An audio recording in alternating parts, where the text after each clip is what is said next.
Today we're going to go through making some pitch glue, and I've already taken the liberty to fill about a quarter of my little pitch pot that I'd made. And what I'm going to be doing is finishing up the process by finding these damaged spots in the trees where people have come out here and shot at them. And I'm going to take advantage of that, and I'm going to grab as much pitch as I can.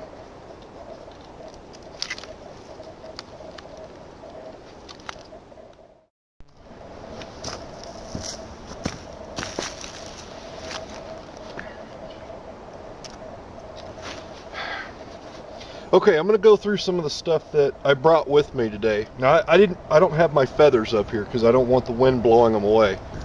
Now, essentially what I'm going to do is show you how to haft an arrowhead to a cane arrow. Now, also what I'm going to be using as the arrowhead is an arrow point that I'd actually finished yesterday. And I'm pretty impressed with this one. I'll get up close so you can see it.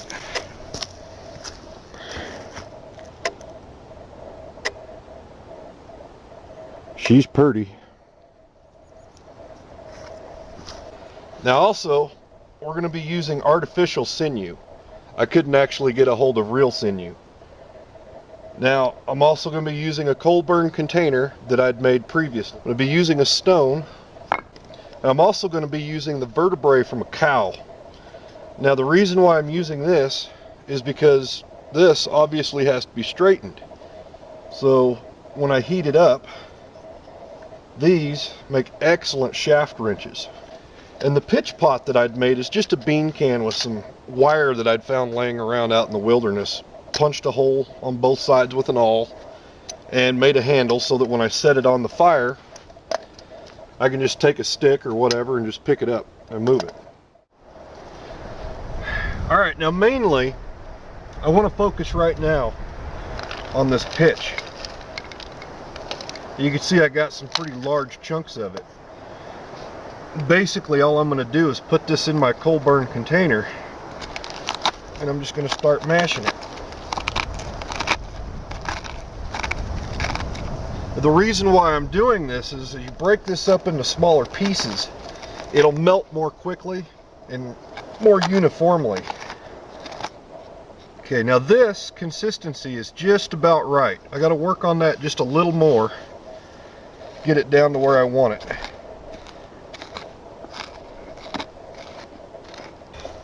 Now I managed to get lucky. While I was scouting around looking for some plant material that will add to the mix, I found another container. Now it never fails. Every time I come out to this spot, somebody's always left something, so I figure if I come out here I'll put it to good use.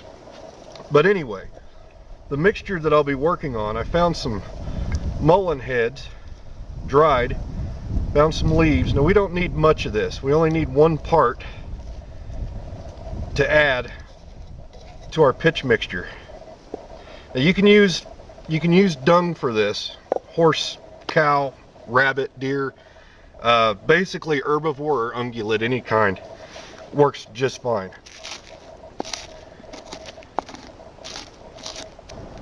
Okay, since this is a previous campsite, I found a bunch of charcoal, which we'll use to add into the mixture.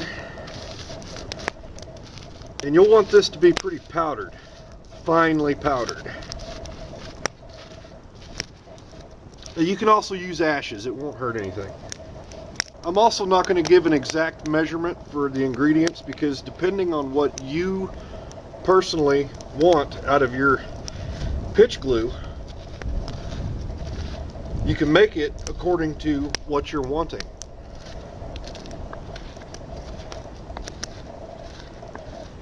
I know people that make this without the plant material. It's a little brittle that way, but for what they're using it for, it works. I'm going to mix this in with the plant matter.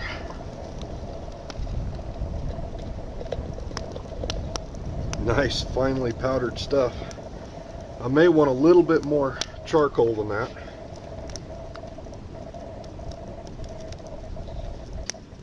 Okay, now the way I've found I like to do this is to just set it by the fire, not in it, but by it.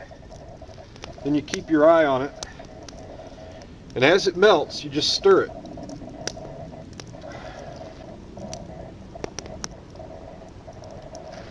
Now, I don't like my pitch to come to a rolling boil. I just want to melt it and then add the ingredients and roll it onto a pitch stick. Alright, our pitch is molten right now. It's really hot. It's nice and melted. So what I'm going to do right now is I'm going to add all the ingredients that I had mixed up previously.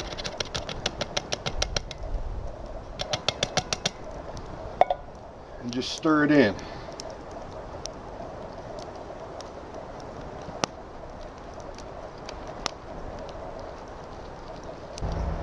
I'll just take my stick as it cools, and I'll pull some up, and I'll just kind of roll it on there.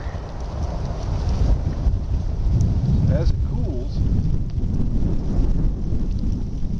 sorry for the wind, as it cools, we can actually shape it onto this stick and make what's called a pitch stick. It's still a little warm. It'll gradually cool.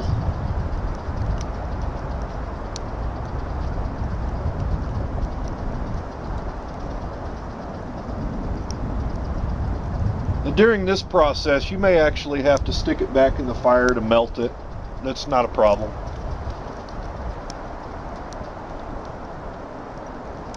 Because at this point,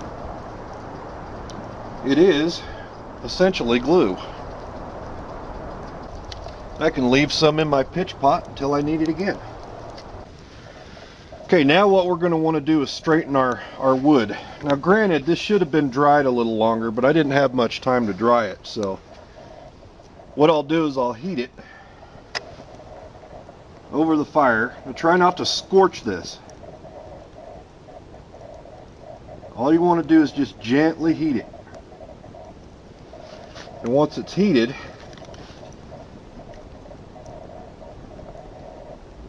you can apply some gradual pressure in the direction that you want to straighten it.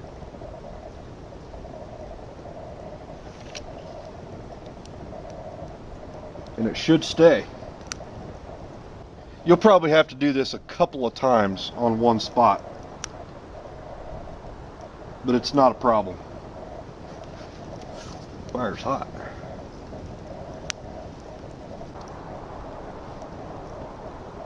This will also allow you to turn it and see about where you need to straighten it and apply a little more pressure.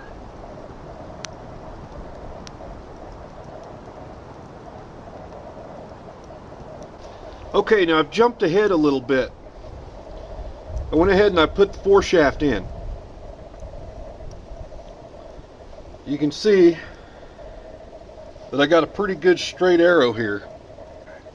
Alright, what I'm going to do now is I'm going to get ready to half the point. Got about an hour's worth of sun left, so I'm going to try to get this done as fast as I can. Basically what we're going to do right now is I'm going to take that point,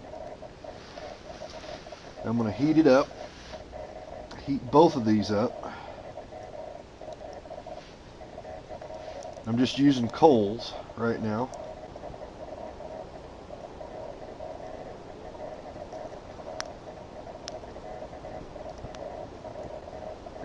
Now when you do this, you want to make sure that you heat both surfaces, because both surfaces are going to have to be warm enough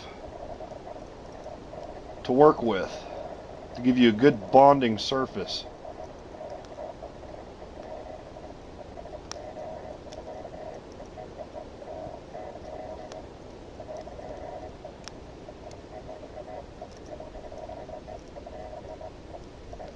Okay, that should do it for that.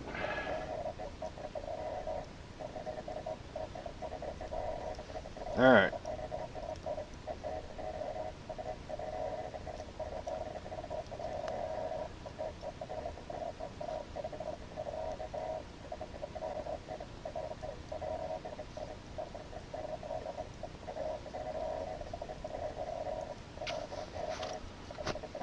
I'm going to just put a little bit on the outside.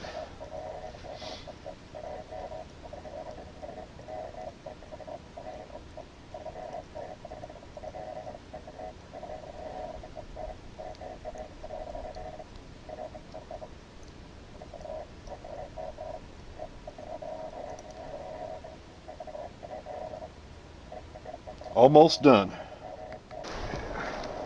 Forgive me if I seem like I'm trying to speed through this, because I am. My camera doesn't have night shot.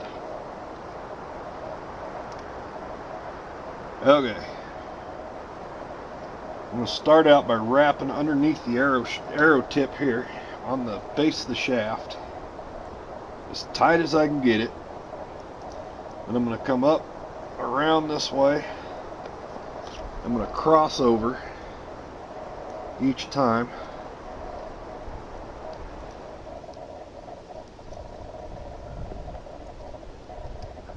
You just keep wrapping around. Now I'm going to stick this over the coals so I can melt that wax that the sinew has on it, the artificial sinew.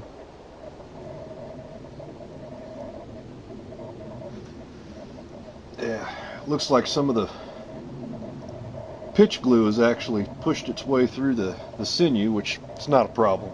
No big deal at all. And the way this pitch glue is, when it starts to harden, you can actually kind of chip away at some of the unwanted areas that you may have messed up and got some of it on there. But this tip is nice and solid. It's not going to go anywhere. Nice. Alright, now I've started working on the knock. All I did was I took another piece of wood.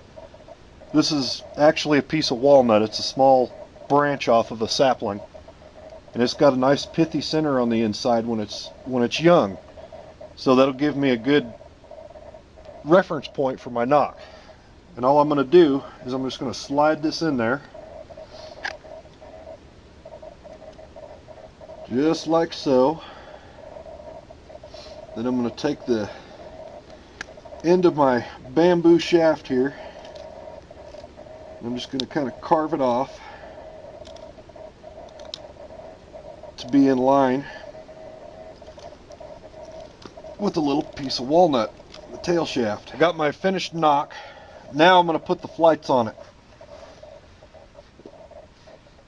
And I'm going to speed through that real quick. So let me make sure I get these right. I'm only going to put 2 of these on there. Now I've made arrows in the past where I only had 2 flights and it flew just fine. Didn't have a problem. What I like to do is just wrap it once over the feather flange. Call it a flange, but it's a piece of the feather that's left off, sticking out like a little tab. Hold the next one in place. And wrap around it just a couple of times. Now these feathers, I actually ordered them because I just didn't have a readily available supply of feathers that I could use for this. Okay, now to secure the rear. Alright, now I'm just going to shape these up a little bit. I've got some bandage scissors that I had in my first aid kit. I've got several pairs of these, so okay.